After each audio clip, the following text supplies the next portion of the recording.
Sometimes when I'm reading books with characters who have good, kind, loving parents, I feel so much grief and pain in that aching hole inside me for never having had parents who love me or would protect me or care about me or give me unconditional love or safety.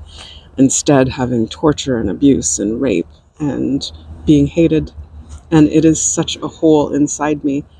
I don't feel the hole all the time anymore because I have had a really good therapist who's been like a mum to me, and I've had years with her. And that actually helped me change what I can write about. Like, I can now sometimes write caring parents in a way that I never could before, because there's some healing in me because of my therapist who's been like a mum to me. And I'm so grateful for all the time that I've had with her and that I still have with her. And I wish that I had met her years and years ago so I could have had so much more safety and caring and compassion. And even with that, I have so much grief still about not having had caring, loving parents, not having had grown up with safety and unconditional love.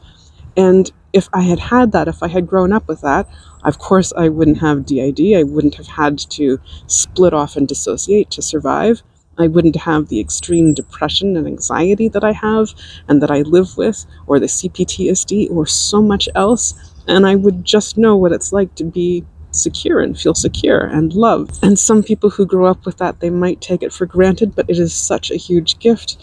And I wish that I'd had it. And I've been having so much grief about it lately, and sadness, and wishing that I'd had love and safety and family and not being tortured and raped and abused. And wishing cannot fix it. But of course I have grief about it and sadness. And of course I wish it was different.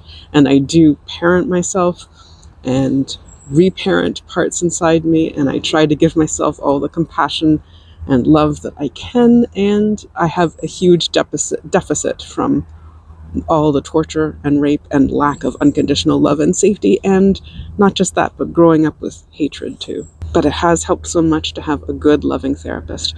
I hope if you also didn't grow up with safety or love, if you also experienced abuse or torture, that you have someone in your life now who gives you a little bit of nurturance and love and unconditional love, because it really can be healing.